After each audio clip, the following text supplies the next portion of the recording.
penalties regulation webinar. We're going to wait a few more minutes just to let everyone join us. But in the meantime, I would like to let everyone know that we are recording the webinar today and we will be posting it on our website and our YouTube channel in the next couple of days. You're also welcome to send us your questions at any point during the presentation using the Q&A function at the top of your screen. We will address the questions at the end of the presentation. And in case we get more questions than the time allows, or if they are scenario based, please feel free to get in touch with us with our compliance and industry performance team at compliance@ontarioonecall.ca. We won't be able to answer specific scenario-based questions during the webinar because every situation is different and it may only affect a small group of people. But please do submit your questions via email. Again, the email address is compliance@ontarioonecall.ca. Without further ado, I would like to welcome our presenters and panelists today. Jean Lepine, our Chief Strategy Officer, Corey Officer, our Compliance and Industry Performance Supervisor, and Ryan McAfee, Director of Compliance and Industry Performance. Ryan, the floor is yours. Excellent. Thanks very much, Valentina, for the introduction. And thanks everyone for joining, including members of our board of directors, as well as our colleagues from the ministry. Welcome, everyone. Now, in my role as head of compliance and industry performance, this function at Ontario One Call, I've heard a lot of feedback over the last year about administrative penalties that will come into force on May 1st.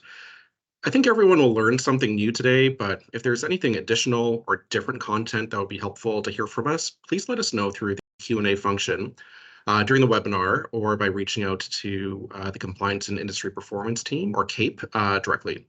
There's still time to schedule an additional one-on-one between now and May 1st, and there's also time to schedule an additional webinar before May 1st. We have a lot to cover over the next hour, so here's how the next hour will unfold. We'll start with a compliance update, which will be presented by Corey Officer. Now, the compliance update is something that we've committed to doing every quarter, so we'll spend some time doing that today. The bulk of today's presentation, as you'd expect, will be in the administrative penalty regulation, really taking a much deeper dive than we have in previous webinars this year. We'll then move on to some scenarios to put some of these learnings into context. And then, of course, we'll have time for Q&A at the end of the webinar today. So with that, let's get right into the agenda and start with the compliance update with Corey. Corey, go ahead. Good afternoon, everyone. Thank you for joining us on our AP webinar today. So like Ryan mentioned, I'm going to be going over some compliance updates. We're going to review some complaint data from 2023. We'll review some successes, what to expect in 2024, and then a little bit on performance reporting. I'll also go over later on in the presentation some scenarios that could result in the outcome of an administrative penalty. So first up, we have our complaint data here from 2023. And as you can see, there was quite a decrease in complaints during that year. It's the first year in over 2 years that we had less than 2,000 complaints, and there was a significant decrease in late locates. So this could be attributed to the significant effort put in by members to improve their locate delivery performance. And next slide, Ryan.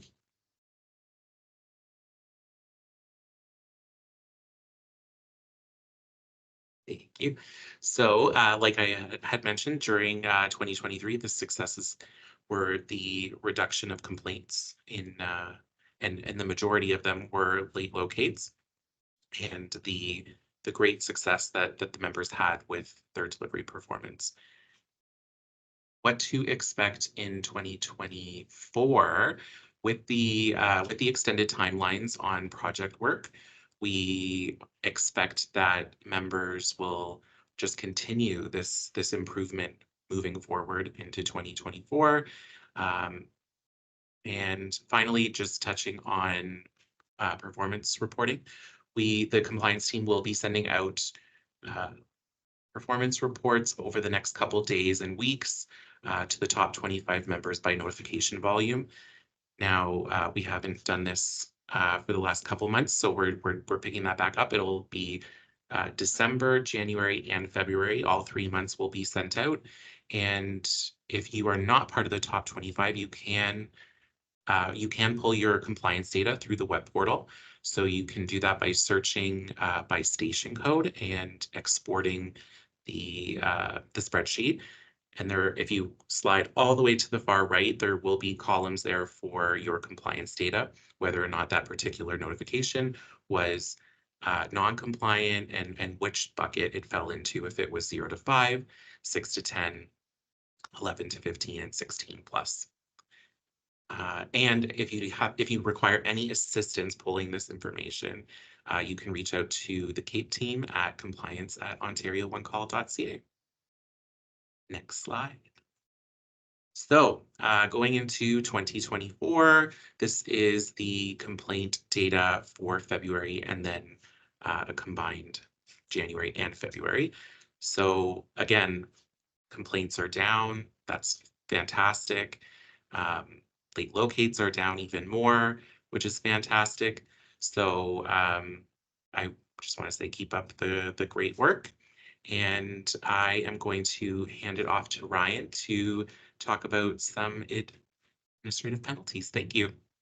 Great, thanks, Corey. A lot of the data, particularly the complaint data, is very promising. So thanks for presenting that today. So on to topic at hand, administrative penalties. So administrative penalties or APs, it's important for us to dive into our approach today. So the approach taken by the Compliance and Industry Performance team to administer the new regulation, which comes into force actually in 6 weeks from today. So 6 weeks from now on May 1st. Now, starting May 1st, the administrative penalties regulation will provide a new investigative outcome to the organization's existing compliance toolkit. Ontario One Call has adopted a progressive compliance approach that includes a variety of interventions that are both disciplinary and non-disciplinary in nature. Details to come in the next slide. Ontario One Call will issue administrative penalties to protect public safety and encourage better industry performance, better locate performance.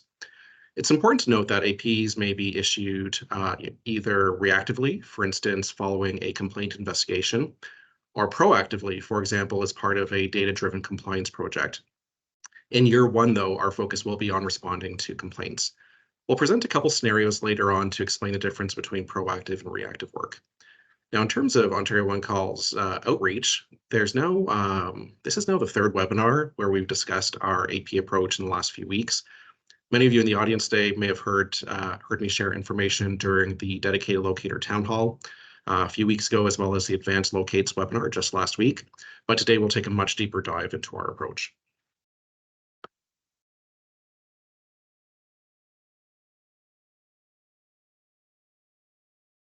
You may remember this slide from December's quarterly CAPE webinar on the topic of dispute resolution. Now, if you missed that webinar or you'd like to refresh your memory regarding investigative outcomes, apart from APs, today's your resource for APs. I encourage you to watch December's webinar on Ontario One Call's YouTube channel. As you can see, the outcome of CAPE's investigations may be non-disciplinary, including warning letters. Could be disciplinary, like requiring the requirement to change an internal business practice. Then come May 1st, this is where administrative penalties will fit into our framework. We'll have another outcome available to our investigators.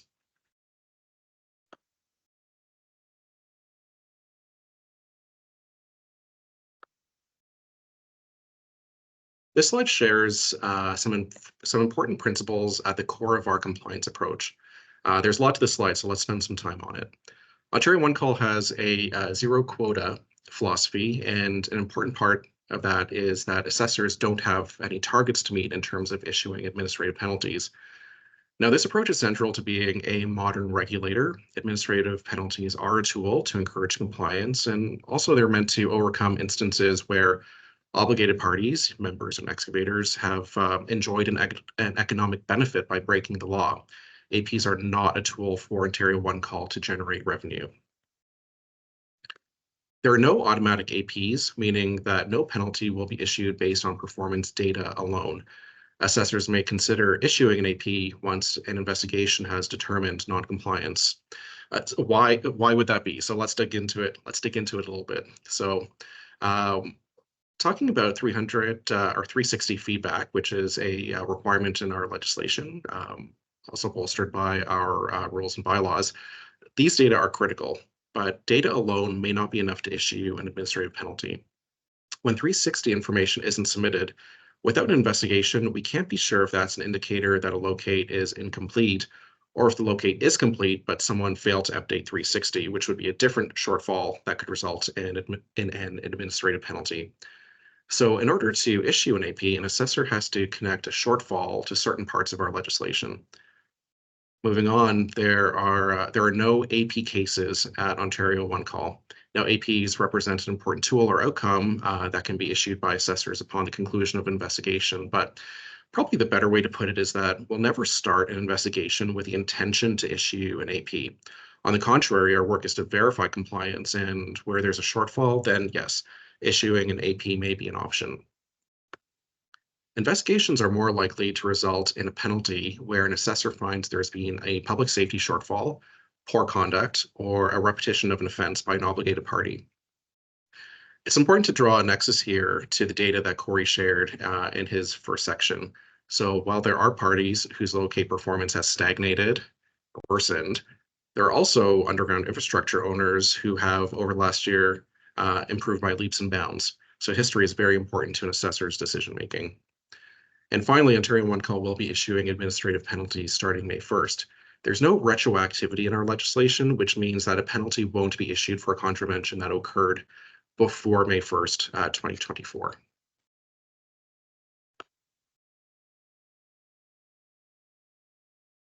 During last week's Advanced Locates webinar, a question was asked about how Ontario One Call will use the data, will use the AP funds it collects. It was a good question, so we thought that we'd add a slide just on that topic today. Now, under the regulation, Ontario One Call can use this money for can only use this money for very specific purposes. We can't, for instance, fund our daily operations or our payroll with AP monies. But having said that, there are important uses that promote public safety and compliance that we can use these monies for. For instance, um, supporting compliance with the Act by providing education to the community, raising public awareness of the need for safe digging and to promote safe digging practices. I think of this as C4C, or communicating for compliance, which is something that you've heard on these webinars in the past. And also to promote and undertake activities to support and improve timely responses to locate requests, like promoting the use of dedicated locator provisions under our Act. And finally, to fund the administration of the AP system itself at Ontario One Call, which includes the costs of representing Ontario One Call at tribunal when penalties are appealed.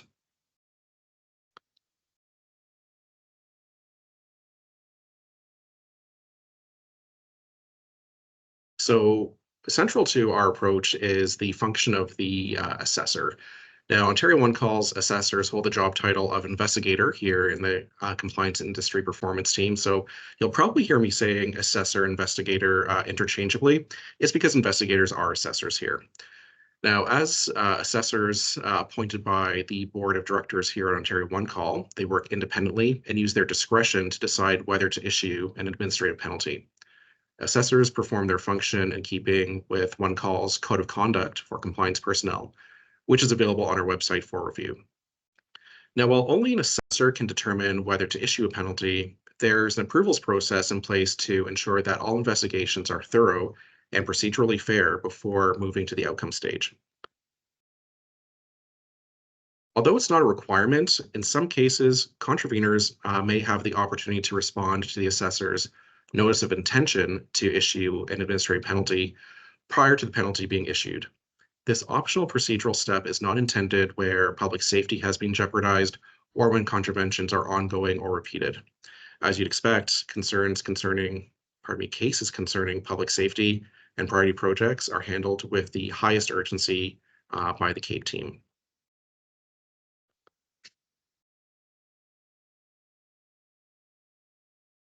The next two slides describe our processes for issuing an AP as well as the appeals process, but let's start with the issuance process. Now, remembering that there are no automatic APs, no penalty will be issued unless an assessor is satisfied that an obligated party has contravened or continues to contravene a provision of the Act that's subject to APs or a provision of our governance that's subject to APs. An assessor forms an opinion based on an investigation. Now, prior to issuing an administrative penalty, there is a decision meeting in CAPE to ensure that the investigation was procedurally fair and complete, and that the assessor's decision to issue a penalty aligns with Ontario One Call's AP policy. Now, if you scan this QR code on your screen, it'll take you directly to our AP policy, and that's always available for your review. Finally, following the decision meeting, an assessor may issue the administrative penalty. So the question remains, well, then what happens once I receive an administrative penalty? So let's talk about that in the next slide. If you receive an AP and wish to dispute it, you have the right to file an appeal with the Ontario Land Tribunal, or OLT. If you don't wish to file an appeal, follow the payment instructions in the assessor's penalty documentation in order to close the file. APs must be paid within 30 calendar days after the date of service. In keeping with the Act, the appeal deadline is 15 calendar days of receiving the administrative penalty. If you wish to appeal, we strongly recommend that you seek guidance and support from your own counsel to navigate this process. It can be tricky, and the timelines matter. The timelines are important. Now, to file an appeal, you must deliver written notice to the OLT within 15 calendar days of receiving the AP and provide notice to Ontario One Call by email at dispute@ontariooncall.ca. Now, moving to the hearing stage, Ontario One Call and the party subject to the penalty would follow the tribunal's procedural rules. So in general, what that means is calling witnesses under oath, examining, cross-examining, and re-examining those witnesses, making submissions, as well as making documentary submissions like witness statements that were taken during the investigative process. And we submit those to tribunal for their consideration. Next, the tribunal may, by order, confirm, revoke, or vary the assessor's penalty. And then finally, Ontario One Call will publish a summary of the assessor's penalty on our website unless the order was revoked by tribunal. It's important to note that if a person subject to an AP fails to pay their penalty, Ontario One Call would be in a position to seek the assistance of the Superior Court of Justice for enforcement.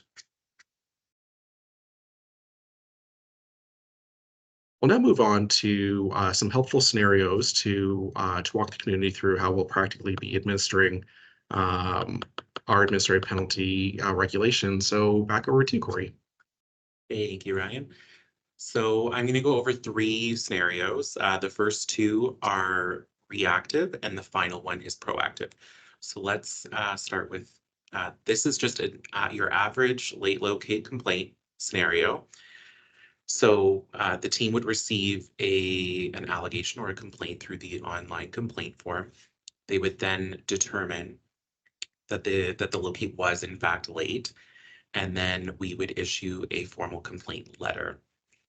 Once the member receives that letter, they have 5 calendar days to remediate the issue identified within the complaint. However, in this scenario, we'll just say that it was not remediated, and then we would move forward with an escalation, which is typically 2 days. We would ask it to be resolved in 2 days, and if it is not, then we would move forward with a notice of investigation, which could result in an administrative penalty. Next slide, please. Now, this scenario is a infrastructure owner or a contravening party that has poor conduct. So we would elect to move straight to a notice of investigation for members that have poor conduct. Now, this poor conduct could be their locate delivery performance is the majority is non-compliant, or there's a history of late locate complaints. So that would be at the discretion of the CAPE staff. And then, like it says here, we would review the allegation, issue a notice of investigation, and during the investigation, it would be confirmed that the requests were the locate was requested. Um, we would then determine it is in fact late, and then inquire with both parties, so the excavator and the utility, to determine if there were valid renegotiated dates or date, sorry, and consider any extenuating circumstances. So in the case of this scenario, we have determined that it was late. There was no renegotiation, and therefore the assessor would issue an administrative penalty of $300. $300 is the monetary amount assigned to a late locate contravention. And next slide, please. Okay, so this scenario is a data-driven scenario, so this would be a proactive approach. So the compliance team would review data on a member's locate delivery performance, and based on our findings, we would then issue a complaint to the utility. So at that point, we would consider all of their responses, and in this scenario, we'll say that the responses were not satisfactory. We would then move forward to investigate that the complaint, or that, sorry, that those locates were in fact late, and inquire again on the renegotiated date. And in our findings, we then determined that 2 of those locates were on time, but the 8 did not meet the statutory timeline. Therefore, the assessor would then issue a $300 administrative penalty for all 8 locates, which would total $2,400. And that's it for the scenarios. Going to pass it on to Jean for some myths and facts. Thank you. Thank you, Corey. And well, first off, thank you to the more than 560 folks who took time today to join us kind of around lunchtime to listen to us on this whole AP regime or approach. We really appreciate it because, as you know, in your businesses, you take the time to prepare for these types of webinars, and you always want to have the biggest crowd possible, and this is a big crowd for us, so we wanted to say thank you, and I personally wanted to say thank you to Ryan and Corey and Valentina and the rest of the team for putting this together, because it takes time and it takes work and it takes precision, because in the compliance space, you need to make sure that you're not making mistakes. And that brings me to just 2 little things I want to talk about. I'm not going to read the slides. I'm sure you've done that already. But it's just the notion of compliance, the word compliance, and the fact that it comes from the idea of completing an action, a transaction, or a process. And really, in other words, it's to fulfill a promise. And I think it's an important concept as it relates to this whole discussion, because in this sector, promises are made every single day. And for this sector to function properly, those promises have to be kept. And so we've tried to present to you how we're going to approach integrating administrative penalties into our compliance approach. But the fact is that administrative penalties on their own are not going to solve the industry's performance issues. They're just not. It's a tool that we have that we will use, and hopefully sparingly.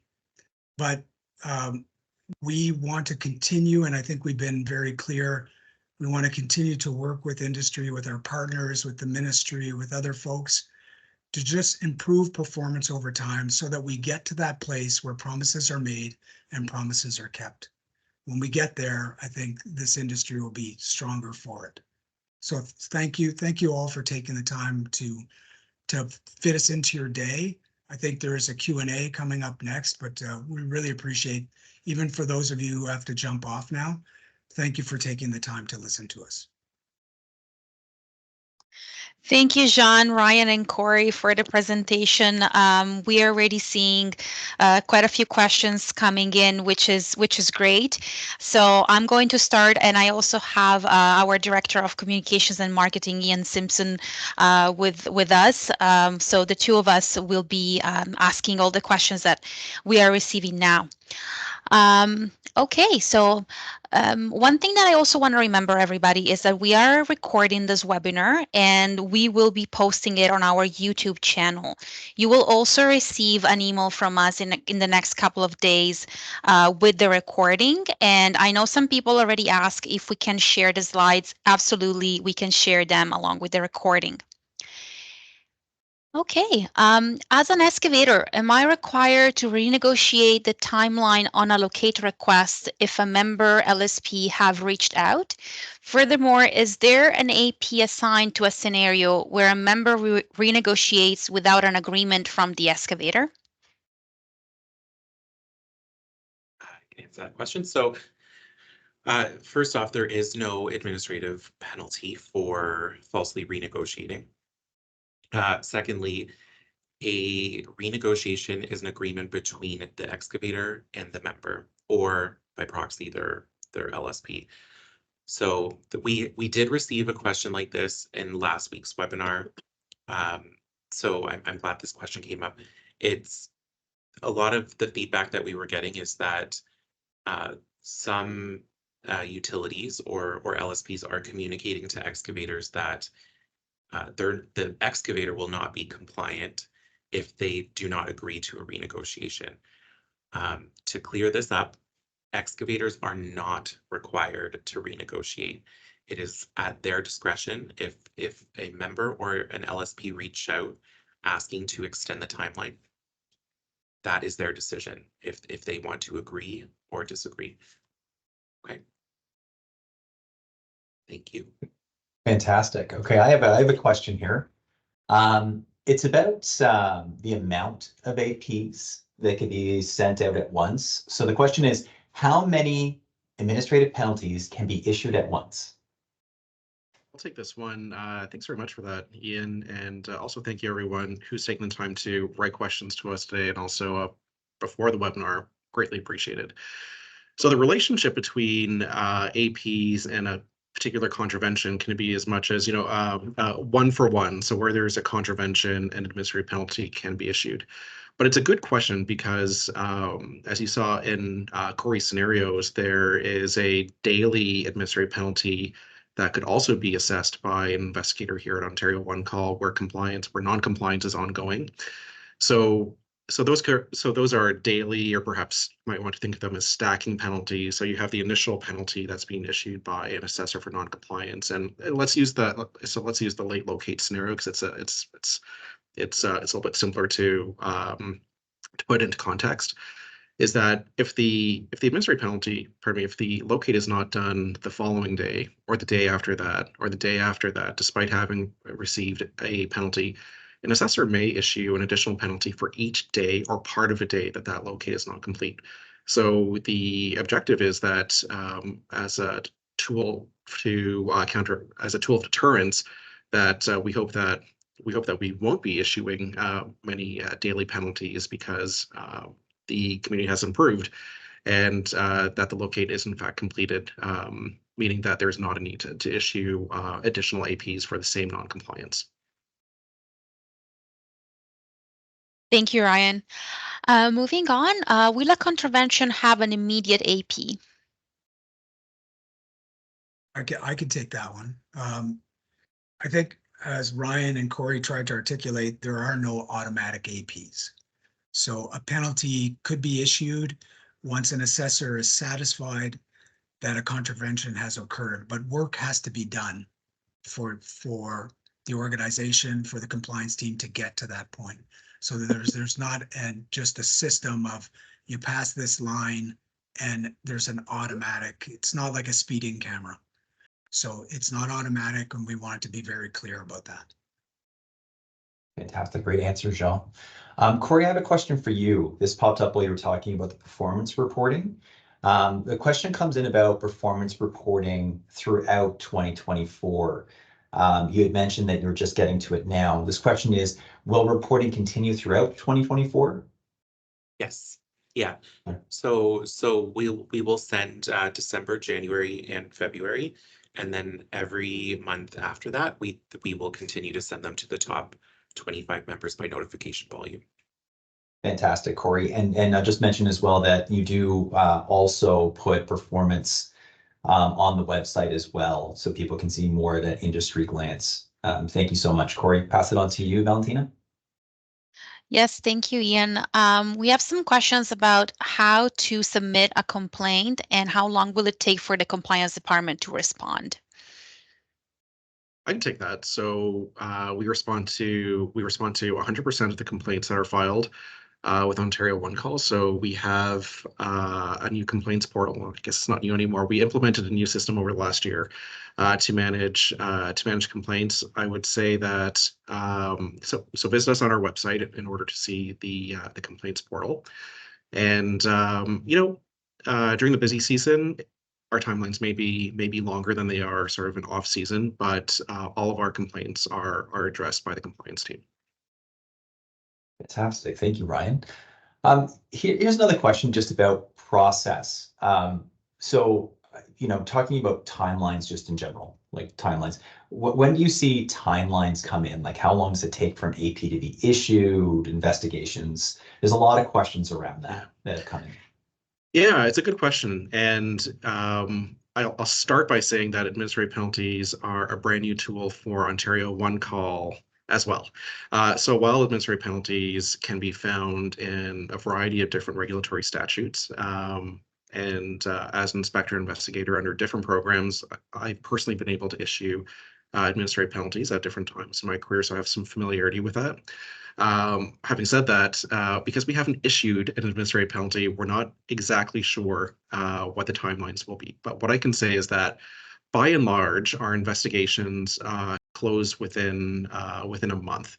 So there are, depending on the complexity of the case, we need to put more time and energy into certain cases, particularly when there is a public safety concern. When it comes to late locate, on the other hand, something that we've said is that these are not complex investigations. We're looking to verify those pieces of information that were in Corey's process flow slides. Was there a locate, in fact, requested? We need to learn whether or not parties have agreed to an extension. Is this a shortfall of 360 reporting, or is it a shortfall indeed of locates? So while every case is different, the thing to keep in mind is that please do file your complaints with us. We will address all of them. If a party is issued an administrative penalty, they have 15 days. That's 15 calendar days to file an appeal if they wish to file an appeal with the Ontario Land Tribunal. Thank you, Ryan. Is the penalty of $300 per day up to 10,000 apply per ticket or per station code? I'll hand over to Corey. That would be per locate request. Perfect. Thank you, Corey. Just a question for you, Ryan, or you, Corey. There's a lot of questions about priority. Which type of APs will get priority? Is it member-based? Is it LSP-based? Is it excavator-based? Or is it safety-related? So there's a whole bunch of coming here. So do you put a priority on some investigations over others, which will elevate to an AP? Yeah, we do. So, but let me start by saying that there are no AP cases. So APs are an outcome open to assessors, depending on the fact scenario of the case. But yeah, we do prioritize different kinds of cases. So we prioritize first any allegation that there is a risk to public safety, followed by, and then when we move over into performance, locate and industry performance, we prioritize cases that are connected to priority projects. So things like DL, we prioritize transit cases, construction cases involving housing. So yes, so there is a prioritization. Having said that, we do address all of our cases or all of the complaints that come in. Great, thank you. But there's no prioritization based on who puts the complaint in, No, correct? no, Just it's based on, yeah, based on the fact scenario alone. fantastic. Thank you, Ryan. That was great. If an assessor determines that no penalty is warranted, can that be appealed by the complainant? No, the reason is that if an administrative penalty has not been issued, then what that means is there is no way to trigger an appeal of that decision. But what I would say is that we have a variety of outcomes still in our toolkit. Some are disciplinary and others are non-disciplinary. What that doesn't mean is that recourse provisions evaporate for complainants.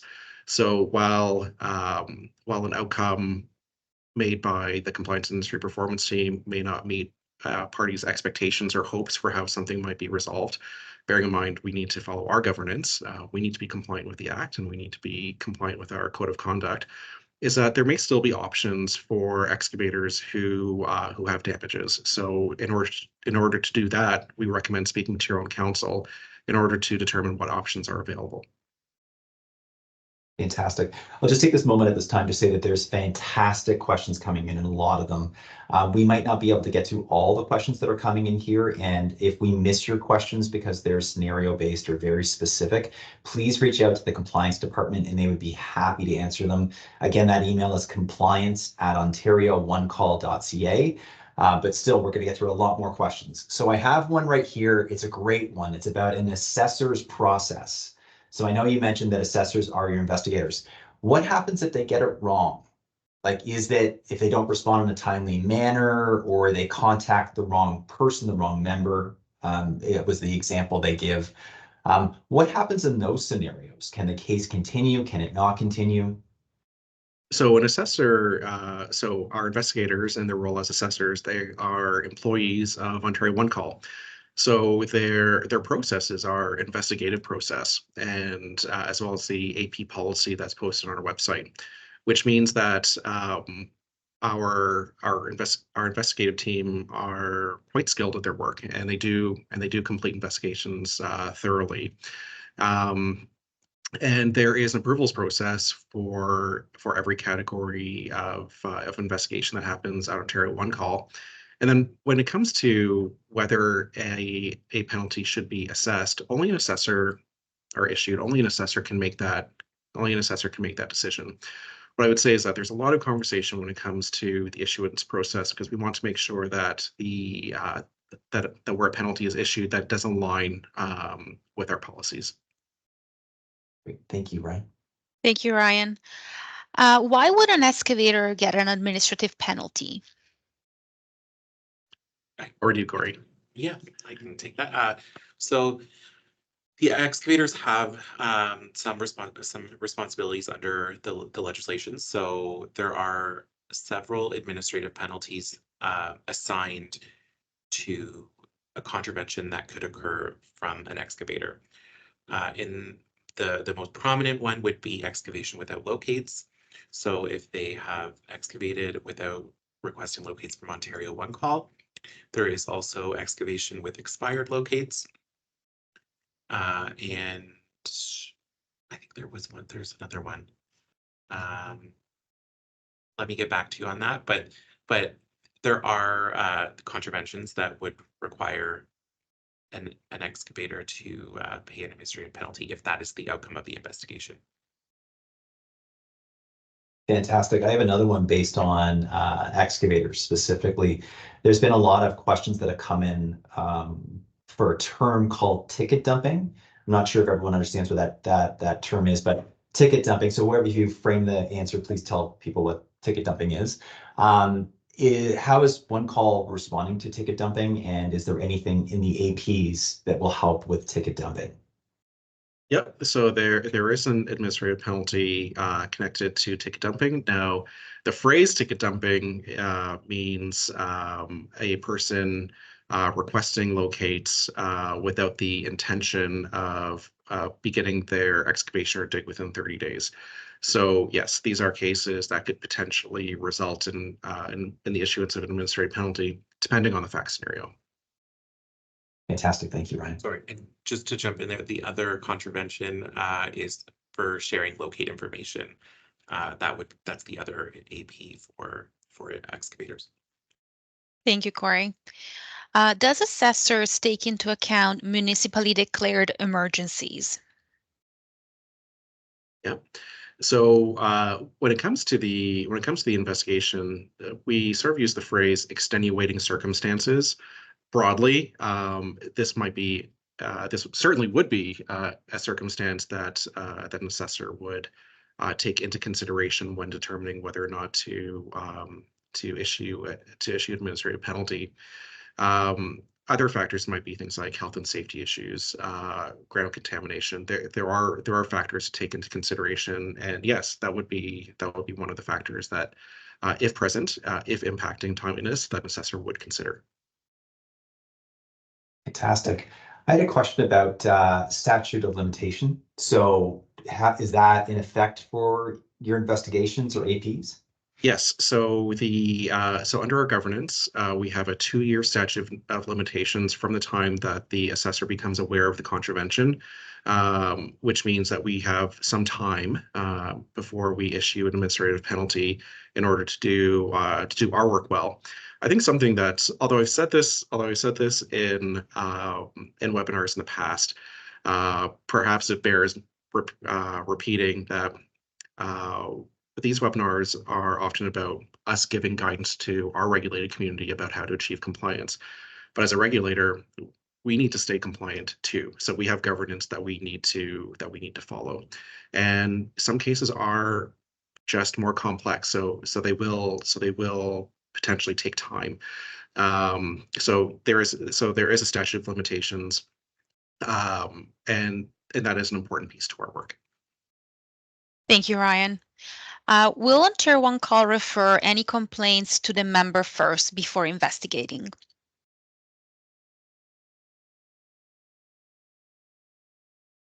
The short answer is no.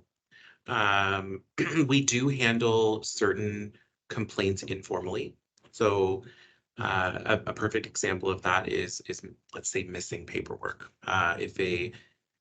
If an excavator has reached out saying that, oh, the utility has completed the locate, it's updated in 360 feedback, but I don't have paperwork. In that scenario, we'll reach out informally to the utility and ask them to resend the paperwork. But usually if it is a late locate, for example, we would probably go straight to a complaint. Or depending if it's poor conduct, maybe straight to an investigation. Great, thanks, Corey. Here's a good one. How would Ontario One Call find out that someone is digging without locates? And then how would you investigate that? So, sorry, you cut out there at the beginning, Ian. Could you just say the first Oh, part I again? apologize, Corey. I'll say it again. Yeah, it was a question about late locates. So, digging without locates. So how does Ontario One Call become aware of someone digging without locates? Perfect. Yes. So we would receive, in most scenarios, we would receive a complaint from within the portal. That could be from anyone. It could be from somebody just walking down the street. It could be from a neighbor. It could be from a utility, another excavator, and any complaint that is submitted regarding excavation without locates, we take very seriously, and it is prioritized. Fantastic. Sorry, Valentine, I'm just going to jump in for 1 second. There was a clarifying question on one of your answers, Corey. Just wondering if you could help explain it a little more. It was when you were talking about the sharing of locates, the sharing of locates. You had mentioned something about how APs could be resolved through sharing of locate. There was just some confusion around that because everyone's promoting sharing of locates. Could you just clarify that? They were just confused in what you meant. Yeah, so it's section 11 is sharing locates.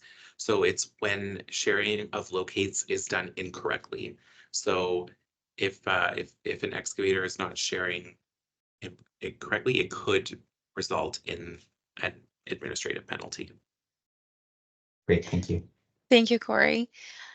What happens if an excavator cannot start work within 30 business days due to other permits issues, for example? Will this still be penalized? So I I think think that oh, sorry. no, go ahead, I was- Corey. I think I think we this had the same thought. Yeah, this just kind of speaks to what Ryan had mentioned prior, extenuating circumstances. Anything in that fact scenario would be considered by the investigator prior to making a determination on an investigation. Perfect. And I have another one. Can penalties be issued for emergency locates that were not completed within 2 hours? Yes, they can be, but just a clarification on the requirement is it is 2 hours to have personnel on site, not to have the locate completed. But yes, there is an administrative penalty associated to late emergency locates. And actually, you know what? I wonder if I should probably take a moment just to draw a connection with the large locates webinar that we had last week. Is that there's conversation about the 5-day versus 10-day locate timelines. So there are administrative penalties available for each category of locate, which means that 10-day advanced locates, if completed late, could result in the issuance of an administrative penalty. Fantastic. Here's a question. If it goes through your investigations and assessor determines that a AP is warranted, does the AP value go back to the start of the complaint process or after it's been assessed as an AP, like after it's through the investigation? I think I understand the question. So where the contravention is ongoing, then an additional administrative penalty could be issued. But I think that perhaps what triggered this question is a conversation about the 2-year statute of limitations. So I'll clarify that we can't. So even if that locate was say it's a standard locate, it's subject to a $300 administrative penalty. Let's say that by the time the case comes to CAPE's attention, it's already, 40 days late. Would we issue a $10,000 administrative penalty? The answer is no, we would not do that. We would issue an administrative penalty, potentially, depending on the fact scenario, of $300. So we can only issue penalties in keeping with the regulation and our governance as written. And you'll see in the regulation itself is that the amount of the administrative penalty depends on the contravention that it's connected to. So for instance, digging without a locate is $10,000. So that is $10,000 right off the bat because it's so severe and puts public safety at risk immediately. But where the administrative penalty is less than $10,000. So we keep saying $300 because that is the penalty connected to late locates, is that there is then a potential for a stacking penalty. But an additional penalty may only be issued after the initial penalty is issued, and that's only if the contravention is ongoing. Thank you, Ryan. Is there a number of requests that contractors can submit in one day, for example, 75, or can they call in as many as they want? I'm assuming that is about on a complaint. So the way that it works within the web port or the complaint portal is that you can submit up to 10 requests per complaint. And then there's an option to select 11 plus. And then if they select that, a window pops up asking to attach a spreadsheet with a list of locate requests if it's beyond 10. And so they can. The answer is yes. Fantastic. I got a question about DL. As an infrastructure owner who has hired a DL contractor to complete locates, who would receive the AP? Would it be the dedicated locator or the infrastructure owner who would have to supply the locates? So it would depend on the fact scenario. What I would suggest is we had a really great dedicated locator town hall a couple weeks back. During that webinar, I went into some detail on the potential APs for dedicated locator, of which there are two, which is Section 7 of our Act. So I would refer the person asking the question to that webinar, and it's simply because I don't have the answer off the top of my head. I don't want to give an incorrect response in this webinar, but please do review the DL Town Hall, or else please reach out to us and we'll have a well-reasoned answer for you. Thank you, Ryan. And as you said, just I want to remind everybody that every time we have a webinar, we record it and we upload it to our YouTube channel. So you can review all our past webinars just by going on YouTube and checking our Ontario One Call account. Okay, we have a few more questions here. Are APs going to be complaint driven? In year one, priority will be given to complaints, yes. But as mentioned in the presentation, with the different scenarios, administrative penalties could be issued reactively. So reactively, once we upon the issuance or once we receive a complaint, or proactively. So as we do our project work here in Cape, administrative penalties could result from our project work. So our project work would be sort of our data-driven compliance cases. Great, thank you. Another question about complaints. There was a concerned person in here saying that due to not wanting to sour any relationships because people work really closely here, does Ontario One Call take anonymous complaints, especially about ticket dumping or digging without locates? We don't accept anonymous complaints except where public safety is at risk. So digging without locates. The reason for and I do understand the tension that exists in the sector. However, in order for us to do our work, in order for us to build a case, in order for us to conduct an investigation, we need to know that a contravention has occurred. And very often, what that means is that we require a witness, we require a statement, so we require some intervention in order for us to do our work. So when it comes to late locates, no, you cannot file an anonymous complaint. But where you file a complaint with us, we do treat your cases. We do treat your cases very seriously because we do want to see an overall improvement in locate performance across the province. We have been seeing a performance improvement, as we mentioned earlier, through 2023. We hope that continues in 2024. So complaints are important, but also is procedural fairness, which means where a complaint is filed against a member, they should have the opportunity to respond to that complaint. So in order to do that, we need to make sure that all the relevant information exists so that we can do our work fairly.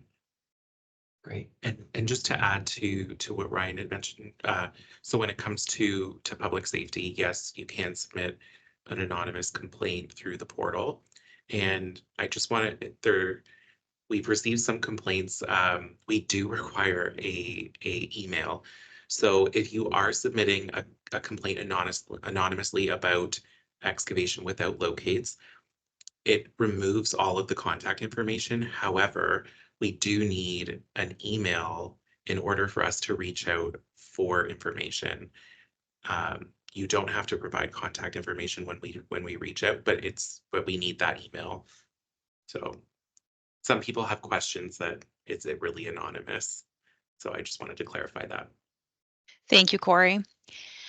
Can we assume that during the assessment appeal process, the locate has been completed, or is it the locate is still outstanding until the process is completed? It could still be outstanding and incomplete, especially in a case where an assessor has issued an additional penalty where an additional daily penalty.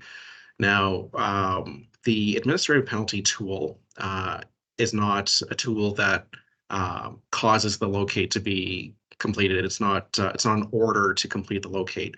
On the contrary, it's a penalty for not having completed the locate. So it's possible that we could find ourselves in an appeal scenario at tribunal where the locate is still incomplete. Right. I know we're getting close to the end here. I'm going to try to put, there's about 5 or 6 questions I'm going to try to put into one because it's all in the same theme. It revolves around false emergency locates. There's been a lot of questions about that. The question is, if someone puts in an emergency locate that is not an emergency locate, is there an administrative penalty for that, or how does compliance deal with that issue? So I'll get us started, but I think I'll hand off to Corey in a moment. I'll start off by saying that abuse of the notification system, so of Ontario One Call systems, is a contravention of our governance. And it's important that when filing a emergency locate request, that it be filed in keeping with the legislation. And there are specific criteria in order to meet the definition of an emergency. We would view falsely requesting emergency locates as poor conduct, and that is the history. That's the kind of history that an assessor would consider in future when determining whether or not to issue a administrative penalty. Corey, did I miss anything there? No, you got it. That was everything. Yeah. Thank you, Corey and Ryan. Are there APs for utility owners who have still not registered with Ontario One Call? No, there is not an administrative penalty for that. Another question about process, Ryan. Will investigation reports be available to the people you're doing the investigations to? And then on top of that, will it be available to the public or a member who is inquiring about it? So what's available publicly is not only our data, but also wherever an administrative penalty is issued, we do have to post. It's a requirement that we have to post a summary of that investigation onto our website. Thank you, Ryan. Can APs be applied if a government-funded project, for example, broadband, is not being submitted under the dedicated locator model? There are provisions under DL where that could result in the issuance of an administrative penalty. It does matter. So the fact scenario does matter. So where there is a contravention and following an investigation that meets the DL component server legislation connected to APs, then yes, we could issue administrative penalty regardless of the funding source. So it is possible to issue an administrative penalty where a contravenor is, say, a municipality or another kind of infrastructure owner. Fantastic. Just more information. How do people get more information, or how is compliance going to get out there and make sure that people are aware of everything you're talking about today and any additional information? Well, bearing in mind our time, I think I'll give our last words to Jean, but I do want to address this. That so here we are in March, 6 weeks before the AP regulation comes into force. We've had a number of one-on-ones. This is now our third webinar. We can have additional touch points as well. So please do reach out to us at CAPE in order to ask for a one-on-one. If there are additional topics that you'd like covered, we could also do another webinar. So before handing it over to Jean, I do want to say thank you to everyone who took time to join us today and to ask us. You asked some tough questions. I appreciate that. And I'm sure that we'll have more interactions to come. Jean, over to you. Thanks, Ryan, and thanks to everyone. Thank you for taking the time to fit us in. You know, the level of questions and the detail associated with those questions is fascinating, to be frank. it is our hope that the industry will continue to collaborate in a way that drives performance upwards or improves performance over time. Not that everybody starts to get really coy about how to work the system. Not that that ever happens, but it might happen in other sectors. So we are your colleagues in the field. We have a role as an administrative authority to do certain things. One is to provide a notification system, and the other is to enforce the regulations under the Act. So we've kind of got this balance. But at the end of the day, I think 99% or higher of industry participants are just trying to do their jobs and do them right and do them on time and do them with integrity, etc. So we fully expect that this, it'll have some bumpiness in the beginning when the AP comes into force, and then people will get used to these processes, and hopefully everybody just focuses on their work, which is, getting locates done on time and getting work done and progressing so that we build Ontario the way that Ontarians expect. But we are here to answer any questions that you might have. We enjoy working with all of our stakeholders, our participants, like everybody that we get to work with. We really appreciate that you fit us in today, and we look forward to keeping the conversation going. Thank you. Thank you, everyone. Thank you, everyone.